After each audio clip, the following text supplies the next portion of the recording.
対戦相手の印象はどうですか？ What are your thoughts about your opponent? I think he's a tough veteran.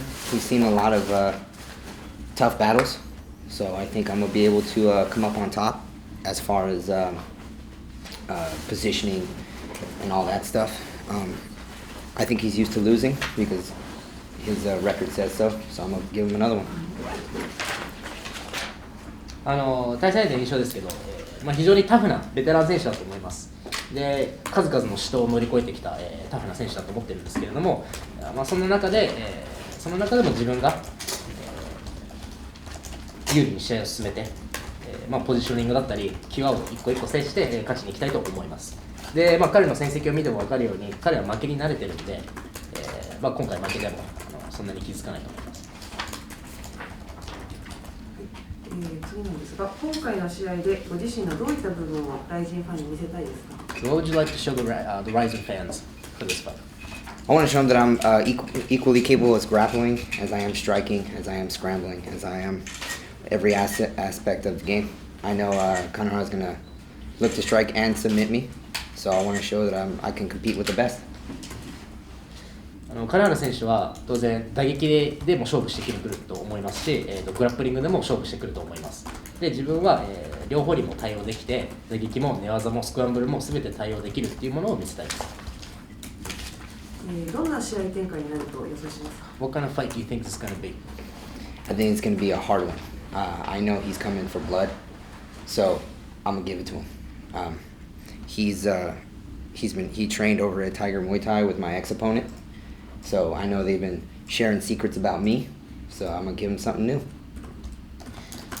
非常に、ハードな試合になると、思います。で、金原選手はもう全てをぶつけてきて、がむしゃらに来ると思うんで、それをそのままやり返したいというふうに思っています。で、金原選手はタイガームイタイ行って、自分の前の対戦相手と練習して、自分の秘密をひそひそなんか作戦を立ててると思うんですけれども、今まで見たことないものを見せてやりたいと思います。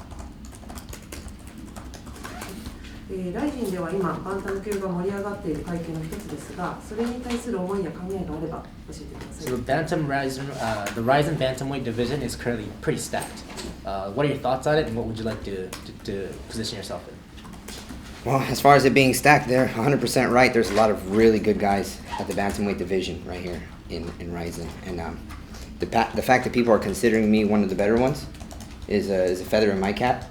I don't take any of them lightly. I know they all have, they're all really good in every aspect, so I can't wait to compete against them. 本当にRIZINのバンタム級っていうのは本当に強豪が集まってきて、非常にレベルの高い、階級だというふうに思っています。で、その中で、自分の評判としてはその中でも、トップどころに、位置づけてくれる人たちがたくさんいるので、それに関しては非常に嬉しく光栄に思っていますが、各選手みんなそれぞれの持ち味で非常に強い選手たちばかりなので、そういう選手たちとしのぎを削っていくのを楽しみにしています。公式からは以上です。他ご質問ある方いらっしゃいますか？前回クインテットでやった試合はグラップリングオンリーグラップリングですけど、それがご自身の中で何か影響があったり、あるいは関係ないというふうに考えると。So you faced him in quintet, and that was just an all grappling event. Does that affect you in this fight, like mentally? Not at all. I mean, that was a grappling tournament. This is a fight. He's going to be doing other things that he wouldn't have done, and I'm going to be doing other things that I couldn't do because it's a grappling tournament. As far as this being a revenge match, it's not. He won that 100% fair and square. This is a brand new thing. This is a totally different platform, and it should be fun. 全く別物だというふうに考えていて、あれはグラップリングで、今回はファイト、もう本当に格闘技の試合なので、当然金原選手もグラップリングの試合中にやらなかったことを自分にやってくるだろうし、自分も逆に、グラップリングの試合ではやれなかったことを当然自分もやりたいと思ってますので、これは全く別物だと考えています。で、リベンジマッチというふうにも思っていないですし、あの試合は 100% 私は負けました。で、これは全く別物で、というふうに考えているので、そこの影響は全くないです。命名ファイターにとって1年半以上のブランクがあるっていうのはどういうふうに影響すると思いますか？ So Kanehara hasn't fought for over 18 months. So as a professional fighter, what do you think? How do you think that would affect a professional fighter? I don't think it's going to affect him at all. I mean, he's got so many fights. He knows how it's going to be. He knows what to expect. He went and he trained with really tough guys. I don't think it's going to affect him very much at all. In fact, I think the time off might have done him some good. 彼に関してはそのブランクは全く、影響しないんではないかなというふうに思っていて、彼はもう経験がとにかく豊富なので、リングの上で何が起こるか、何が待っているのかっていうのをよく熟知した上で、試合に臨んでくると思いますし、今回は、非常に優秀なキャンプで非常に強い選手たちと準備をしっかりやってきていると思うので、彼に関してそのブランクは全く影響はないんじゃないかと、逆に長い休暇を取ったことによって彼にとってプラスになったんじゃないかなっていうふうに思います。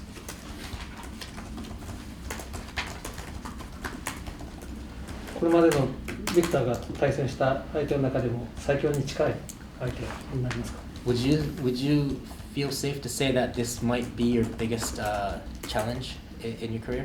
Every fight is my biggest challenge. I mean, I'm not in there. I am physically competing with somebody else, but I'm also in there competing to improve myself. So in every fight, I want to get better and better and better. Kanahara has a lot to offer, and he's got a lot of things that I got to figure out in there. So I want to be able to improve myself and take him out decisively. 過去最強の相手というか、自分は試合のたびにそれが常に最強の、敵、最大のチャレンジだというふうに捉えていて、当然対戦相手と試合をするわけなんですけれども、自分は自分を高めるために試合をするわけであって、その試合のたびに常に最大のチャレンジという気持ちで試合に臨んでいます。当然金原選手は引き出しも多いし、リング上で自分が攻略しなきゃいけないものをたくさん持っている、武器をたくさん持っている選手なので、それは実際にやってみて自分がどのように成長するかっていうのを楽しみにしています。試合のキーとは何ラウンドぐらいになりそうですか？それともフルラウンドかかりそうな感じ想定してますか？ What do you think will be the key round? Or do you think it's gonna take all 3 rounds? Second round. I think that's what it's going to be. I think the second round is going to be the key round. I know he's a naturally bigger guy than I am, so I think that maybe his weight cut and his physicality will be his demise. I think since I'm a naturally lighter guy, I can push for longer.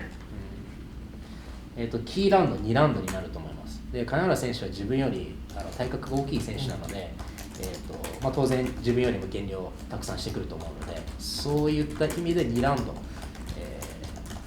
で彼のその体の大きさの差っていうものが2ラウンドでくるんじゃないか。自分の方がもともと軽くて小さいので、長く動けると思います。ご質問ある方いらっしゃいますか？Victor, welcome back to Japan. Most previous fights of your fight career is going to be happening in cage. You have one experience in the last bout against Trent, but do you think that kind of active fought in the ring can be helping you in your strategy? No, I mean, for me, it makes no difference, ring or cage. For the most part, when we train, it's in an open environment. So, I mean, sometimes we get the cage, sometimes we don't, but, that ring is so big and 2 people are fighting, and sometimes it goes against the rope, but usually people are fighting right in the middle, unless they're just trying to hold people. So, as far as the ring or cage, it makes no difference to me. 質問は、ビクターのキャリアのほとんど金網の中で試合してますが、それがリングに変わるということに関して影響あるでしょうかっていう質問に関して、特にないと思います。自分に限ってはリングだろうが金だろうが影響はなくて、そもそも練習してるとき、自分が練習するときはほぼオープンマットでやっているので、そんなに影響というものを感じないと思います。で、ライジンのリングっていうのは本当に広いので、本当に相手を押さえつけて、やろうっていう思わない限りは、大体みんなリングの中央で真ん中で戦ってるじゃないですか。だからそれはあんまり気になりません。And my last question was, rising bantamweight all stack and have a lot of possibilities to fight here and a lot of opponents. Did you have something in your mind, or just you want to make step by step, face Kanahara first, and make a decision after the fight, and so on, or reflecting about this more soon? Definitely taking it step by step. Right now, the first person I have to worry about is Kanahara. After that, it's up to the RIZIN matchmaking to match me up. But yeah, you're right. The bantamweight division is stacked, and that just means more entertaining fights, and that also means that I have to get much better, continue improving every time. 質問は、ライジンのバンタム級っていうのは非常に、いい選手がいる中で、この後戦い相手とかいますかっていう質問に関して、まずはもう一歩ずつ、与えられた仕事を今回は金原選手にまず勝たないといけないということで、勝った後はそのライジンのマッチメイクチームに次第、になると思うんですけれども、当然バンタム級選手でいろんな選手たちがいる中で、可能性っていうのは非常にたくさんあって、いい選手がいればいるだけ、自分としてはそのエンターテイニングな試合がある可能性が増えているということで、非常にいいことだと思っています。今回ってジョシュ・バーネットさんからは試合に向けて特別何か Did Josh give you any specific advice? Just like the advice he gave Alyssa, punch his fucking face in. そうですね、アリーシャ・ガルシアにもアドバイスをしてましたけれども、相手の顔面をぶっ飛ばせというアドバイスは常にもらっています。他にご質問ある方いらっしゃいますか？ Do you like Japanese manga? Oh hell yeah. What Yeah. do you like? Right now I'm reading Boku no Hero Academia and Shingeki no Kyojin. Oh. I'm reading it all the time. This week Boku no Hero take a break. So next week it starts again. So I'm like, I have nothing to read. And then Shingeki only comes out once a month. So I'm kind of upset about that. So, but at least the cartoon is out, so I get to watch the cartoon. 日本の漫画は好きですかっていう質問に対しても大好きですと。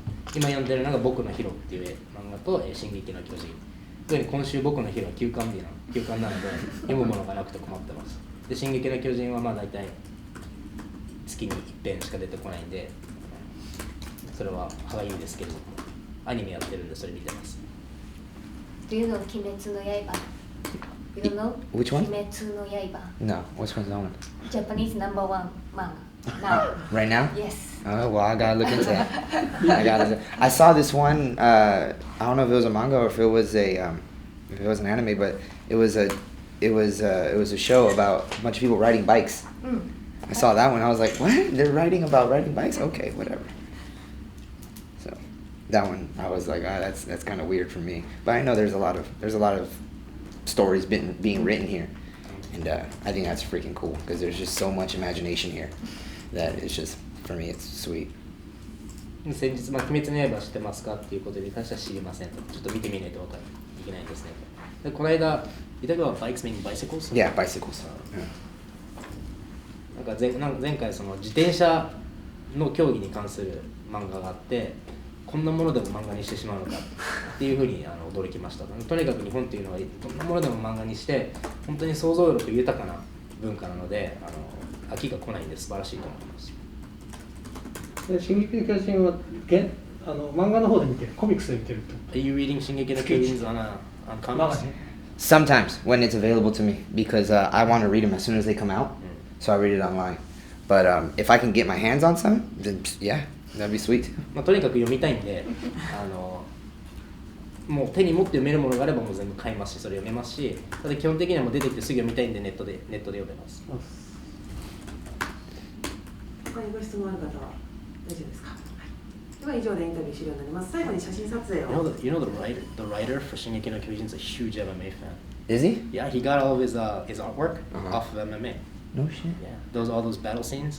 He gets them from MMA. He watches all the UFC events. He's like, it's pretty cool. That's pretty cool. I saw one of the episodes of Attack on Titan when I saw it. With the main character Eren, he pulls a guillotine on somebody. I was like, yeah. I was tripping. I was like, what? You know, that was fun. I think there was one episode where he pulls a triangle too. Yeah, because one of the other characters is like a martial arts girl, and I was like, and then they're fighting, two giants fighting. That was sweet. Got a picture right here. Yes.